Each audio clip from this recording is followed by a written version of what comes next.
Evangelio según San Lucas, capítulo 7. Después que hubo terminado todas sus palabras al pueblo que le oía, entró en Capernaum. Y el siervo de un centurión, a quien éste quería mucho, estaba enfermo y a punto de morir. Cuando el centurión oyó hablar de Jesús, les envió unos ancianos de los judíos, rogándole que viniese y sanase a su siervo.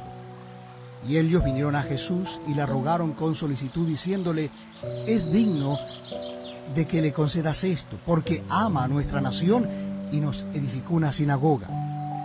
Y Jesús fue con ellos. Pero cuando ya no estaban lejos de la casa, el centurión envió a él unos amigos, diciéndole: Señor, no te molestes, pues no soy digno de que entres bajo mi techo, por lo que ni aún me tuve por digno de venir a ti. Pero di la palabra, y mi siervo será sano.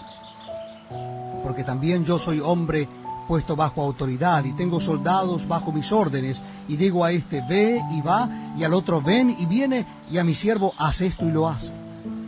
Al oír esto, Jesús se maravilló de él, y volviéndose dijo a la gente que le seguía: os digo que ni aun en Israel he hallado tanta fe. Y al regresar a casa, los que habían sido enviados hallaron sano al siervo que había estado enfermo. Aconteció después que él iba a la ciudad que se llama Naín, e iban con él muchos de sus discípulos y una gran multitud. Cuando llegó cerca de la puerta de la ciudad, he aquí que llevaban a enterrar a un difunto, hijo único de su madre, la cual era viuda, y había con ella mucha gente de la ciudad. Y cuando el Señor la vio, se compadeció de ella y dijo: no llores. Acercándose, tocó el féretro, y los que lo llevaban se detuvieron. Y dijo: joven, a ti te digo, levántate. Entonces se incorporó el que había muerto y comenzó a hablar, y lo dio a su madre. Y todos tuvieron miedo y glorificaban a Dios, diciendo: un gran profeta se ha levantado entre nosotros, y Dios nos ha visitado a su pueblo. Y se extendió la fama de él por toda Judea y por toda la región de alrededor. Los discípulos de Juan le dieron las nuevas de todas estas cosas. Y llamó Juan a 2 de sus discípulos y los envió a Jesús para preguntarle: ¿eres tú el que había de venir, o esperaremos a otro? Cuando pues los hombres vinieron a él, dijeron: Juan el Bautista nos ha enviado a ti para preguntarte: ¿eres tú el que había de venir, o esperaremos a otro? En esa misma hora sanó a muchos de enfermedades y plagas y de espíritus malos, y a muchos ciegos les dio la vista. Y respondiendo Jesús les dijo: id, haced saber a Juan lo que habéis visto y oído. Los ciegos ven, los cojos andan, los leprosos son limpiados, los sordos oyen, los muertos son resucitados, y a los pobres es anunciado el Evangelio. Y bienaventurado es aquel que no halle tropiezo en mí. Cuando se fueron los mensajeros de Juan, comenzó a decir de Juan a la gente: ¿qué salisteis a ver al desierto? ¿Una caña sacudida por el viento? Mas, ¿qué salisteis a ver? ¿A un hombre cubierto de vestiduras delicadas?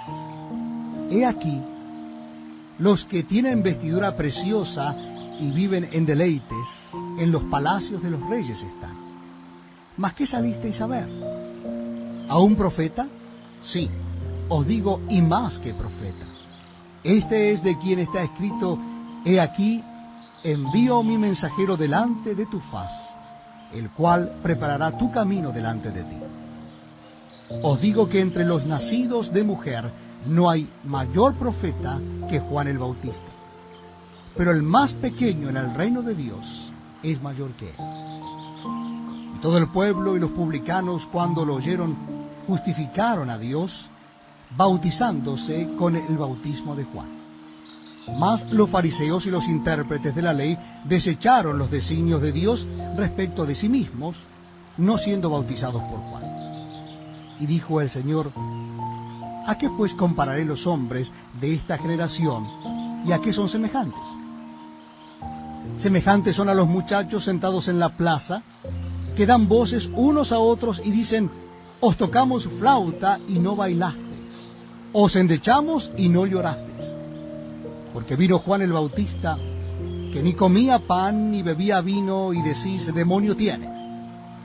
Vino el Hijo del Hombre, que come y bebe, y decís, este es un hombre comilón y bebedor de vino, amigo de publicanos y de pecadores. Mas la sabiduría es justificada por todos sus hijos. Uno de los fariseos rogó a Jesús que comiese con él. Y habiendo entrado en casa del fariseo, se sentó a la mesa. Entonces una mujer de la ciudad, que era pecadora, al saber que Jesús estaba a la mesa en casa del fariseo, trajo un frasco de alabastro con perfume, y estando detrás de él a sus pies, llorando, comenzó a regar con lágrimas sus pies, y los enjugaba con sus cabellos, y besaba sus pies, y los ungía con el perfume. Cuando vio esto el fariseo que le había convidado, dijo para sí, si fuera profeta, conocería quién y qué clase de mujer es la que le toca, que es pecadora. Entonces, respondiendo Jesús, le dijo, Simón, una cosa tengo que decirte. Y él le dijo, di, maestro. Un acreedor tenía 2 deudores. El uno le debía 500 denarios y el otro 50. Y no teniendo ellos con qué pagar, perdonó a ambos. Di pues, ¿cuál de ellos le amará más? Respondiendo Simón dijo, pienso que aquel a quien perdonó más. Y él le dijo, rectamente has juzgado. Y vuelto a la mujer, dijo a Simón, ¿ves esta mujer? Entré en tu casa, y no me diste agua para mis pies, mas ésta ha regado mis pies con lágrimas, y los ha enjugado con sus cabellos. No me diste beso, mas ésta, desde que entré, no ha cesado de besar mis pies. No ungiste mi cabeza con aceite, mas ésta ha ungido con perfume mis pies. Por lo cual te digo que sus muchos pecados le son perdonados, porque amó mucho, mas aquel a quien se le perdona poco, poco ama. Y a ella le dijo, tus pecados te son perdonados. Y los que estaban juntamente sentados a la mesa comenzaron a decir entre sí, ¿quién es este que también perdona pecados? Pero él dijo a la mujer, tu fe te ha salvado, ve en paz.